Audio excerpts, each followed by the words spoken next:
নমস্কার। আজকের এই ভিডিওর মাধ্যমে আমি আপনাদের দেখাবো আপনারা কি করে ঐক্যশ্রী স্কলারশিপ অ্যাপ্লাই করবেন।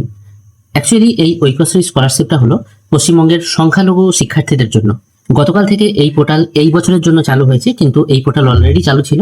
তখন এখানে 23-24 সেশনের কথাই উল্লেখ ছিল, কিন্তু এখন যখন আপনি স্টুডেন্ট এরিয়া এই অপশনে চলে আসবেন, এখানে কিন্তু ফ্রেশ রেজিস্ট্রেশন 24-25 বলে এরকম একটি অপশন চলে আসবে।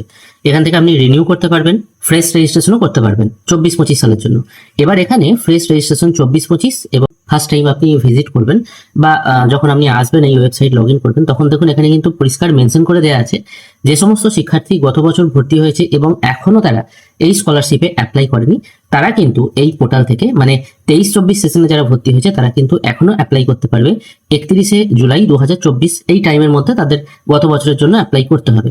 তাই স্টুডেন্ট এরিয়াতে এসে যেহেতু ফ্রেশ রেজিস্ট্রেশন দুটো আছে, যারা গত বছরে ভর্তি হয়েছিল কিন্তু অ্যাপ্লাই করেনি তারা 31শে জুলাই পর্যন্ত এই সেকেন্ড লিঙ্কে ক্লিক করে অ্যাপ্লাই করতে পারবে। আর যারা এবছর ভর্তি হচ্ছে তাদের জন্য কিন্তু এই ফার্স্ট লিঙ্কটা। আমি আপাতত ফ্রেশ রেজিস্ট্রেশনটা দেখাবো, সেই জন্য এই প্রথম লিঙ্কটার উপর ক্লিক করছি। এখানে ক্লিক করার পর এখানে প্রথমে দেখুন মেনশন করা আছে select the district of your institute, মানে আপনার ইনস্টিটিউটটা কোন ডিস্ট্রিক্টে, মানে আপনি যেখানে পড়াশোনা করছেন সেটা অ্যাকচুয়ালি কোথায় সেটা এখানে আপনাকে সিলেক্ট করতে হবে। আমি এখান থেকে প্রথম চয়েস আলিপুরদুয়ার সিলেক্ট করছি, কারণ শিক্ষা প্রতিষ্ঠানটা আলিপুরদুয়ারে। তারপর এটাকে আমি জাস্ট ওকে করে দিচ্ছি। এরপর করতে হবে স্টুডেন্ট রেজিস্ট্রেশন। এখানে যে সমস্ত ডিটেলগুলো দেবেন সেগুলো সবকিছু কিন্তু স্টুডেন্ট বা শিক্ষার্থীর হবে। প্রথমে ডোমিসাইল স্টেট, মানে শিক্ষার্থীর বাড়ি কোথায়, মানে কোন স্টেটে বাড়ি সেটা সিলেক্ট করতে হবে। তারপর কোন জেলায় বাড়ি সেটা সিলেক্ট করতে হবে। তারপর সিলেক্ট করতে হবে ব্লক বা মিউনিসিপ্যালিটি। যদি আপনার ব্লক এরিয়ায় বাড়ি হয় ব্লক সিলেক্ট করবেন, অন্যথায় মিউনিসিপ্যালিটি সিলেক্ট করতে পারেন।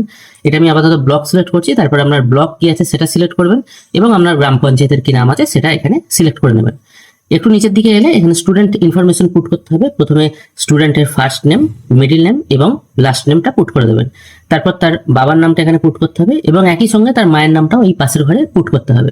তারপর পুট করে দেবেন আপনার জেন্ডার। তারপর সিলেক্ট করতে হবে আপনার রিলিজিয়ান। এখান থেকে বুদ্ধ, খ্রিস্টান, জৈন, মুসলিম, পার্সি, শিখ এই সম্প্রদায়ের যে সমস্ত শিক্ষার্থী আছে তারাই কিন্তু এই স্কলারশিপ অ্যাপ্লাই করতে পারবে। তারপর দিয়ে দিতে হবে আপনার সেভিংস ব্যাংক অ্যাকাউন্ট নাম্বার। এটা পরপর আপনাকে দুবার বসাতে হবে, এ ঘরে একবার, এ ঘরে একবার। তারপর ব্যাংকের আইএফএসসি কোড যেটা আছে সেটা পুট করে দেবেন। আইএফএসসি কোড পুট করার সঙ্গে সঙ্গে ব্রাঞ্চের নামটা এখানে চলে আসবে। তারপর অ্যাকাউন্টটা আপনি যা দিচ্ছেন, মানে যে অ্যাকাউন্ট নাম্বারটা আপনি পুট করছেন সেটা আপনি কার দিচ্ছেন সেটা এখানে কিন্তু দিতে হবে। অনেক ক্ষেত্রে দেখা যায় অনেক জায়গায় আছে এমন ব্যাংক আছে হয়তো সেখানে হয়তো মাইনর অ্যাকাউন্ট খোলা হয় না। ধরুন কোনো ক্যান্ডিডেট হয়তো ক্লাস 1-এ ভর্তি হয়েছে, সে 6 বছরের একজন শিক্ষার্থী, অনেক ক্ষেত্রে সেই জায়গায় ব্যাংক অ্যাকাউন্ট ওপেন করা হয় না। সেক্ষেত্রে বলা হয় বাবার ব্যাংক অ্যাকাউন্ট বা মায়ের ব্যাংক অ্যাকাউন্ট এরকম ওপেন করতে। সেক্ষেত্রে এখানে যার ব্যাংক অ্যাকাউন্ট দিচ্ছেন সেটা সিলেক্ট করে নেবেন এবং তারপর এখানে যে ক্যাপচাটি আছে সেটা পুট করে সাবমিট করবেন। নেক্সট পেজে আসার পর আপনার শিক্ষা প্রতিষ্ঠানটা কোথায় সেটা এখানে শো হবে, যেহেতু এটা আপনি প্রথমেই সিলেক্ট করেছিলেন।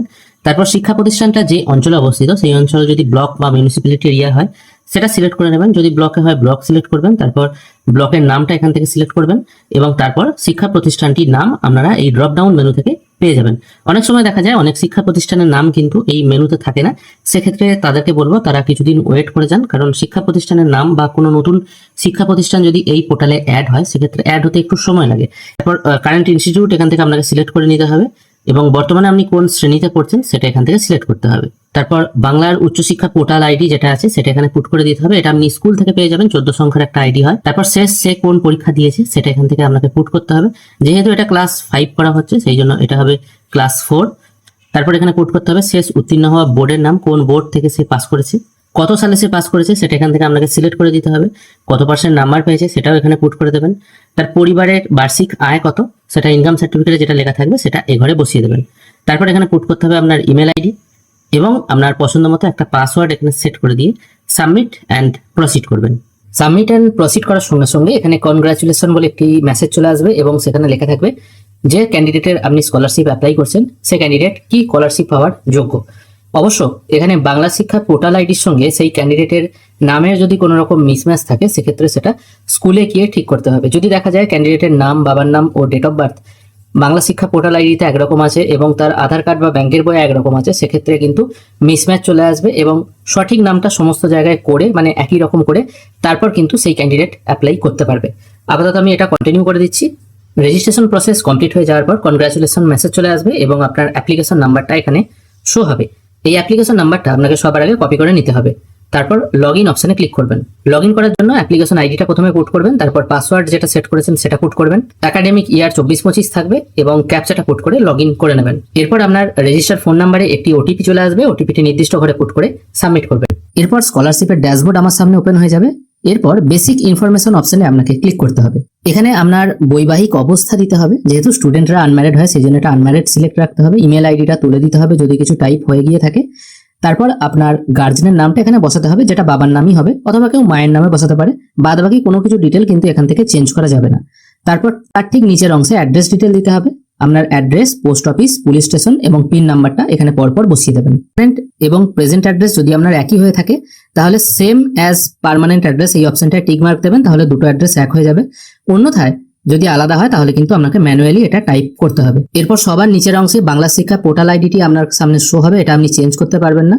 তারপর আধার নাম্বারটা পরপর দুবার বসাবেন, আধার অনুযায়ী কি নাম আছে সেটা বসাবেন এবং তার শেষের অংশে দিতে হবে আপনি অন্য কোনো রাজ্য বা সরকারি স্কলারশিপের জন্য অ্যাপ্লাই করেছেন কিনা। এটা যদি ইয়েস হয় ইয়েস করবেন, অন্যথায় নো করে আইডেন্টিফিকেশন প্রুফ টাইপ ওটায় টিক মার্ক দিয়ে সাবমিট অ্যান্ড প্রসিড করবেন। এরপর শিক্ষা প্রতিষ্ঠানের নাম শো হবে এখানে। আপনি যদি হোস্টেলে থাকেন ইয়েস করবেন, অন্যথায় নো করবেন। কোন বোর্ড থেকে আপনি পড়াশোনা করছেন সেটা সিলেক্ট করবেন এবং কোর্সের সময়কালটা দিয়ে দেবেন।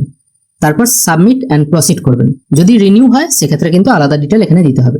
তারপর ব্যাংক অ্যাকাউন্ট ডিটেল এখানে শো হবে, এটা আপনি চেঞ্জ করতে পারবেন না, জাস্ট টিক মার্ক দিয়ে সাবমিট অ্যান্ড প্রসিড করবেন। এরপর আপনার সামনে এই টোটাল স্কলারশিপটার একটা প্রিভিউ ওপেন হয়ে যাবে, এটা একবার ভালো করে মিলিয়ে নেবেন। যদি কিছু ভুল থাকে কিছু কিছু জিনিস এখান থেকে এডিট করতে পারবেন, মানে রেজিস্ট্রেশনের পর আপনি যেগুলো ফিল করলেন সেগুলো এডিট করতে পারবেন। যদি মনে হয় আপনার সবকিছু ঠিকঠাক আছে তাহলে এই তিনটে চেকবক্সে টিক মার্ক দিয়ে ভেরিফাই অ্যান্ড লক অ্যাপ্লিকেশন এই অপশনটার উপর ক্লিক করবেন। তাহলেই আপনার অ্যাপ্লিকেশন সাবমিট হয়ে যাবে এবং প্রিন্ট আউট নিয়ে নেবেন, একটা স্কুলে জমা দেবেন আর একটা নিজের কাছে রেখে দেবেন সামনের বছরে রিনিউ করার জন্য। পাসওয়ার্ডটাও অবশ্যই মনে করে রাখবেন। এইভাবেই আপনারা ঐক্যশ্রী স্কলারশিপের ফর্ম ফিল আপ করতে পারবেন। আশা করি বুঝতে পারলেন এবছর কি কি জিনিস আপডেট হয়েছে। যদি কোনো রকম অসুবিধা থাকে অবশ্যই কমেন্টে প্রশ্ন করবেন। আপনাদের বোঝার সুবিধার জন্য আমি যত তাড়াতাড়ি সম্ভব ভিডিওটা আপলোড করার চেষ্টা করলাম। ভিডিও দেখার জন্য অসংখ্য ধন্যবাদ। ভালো থাকবেন।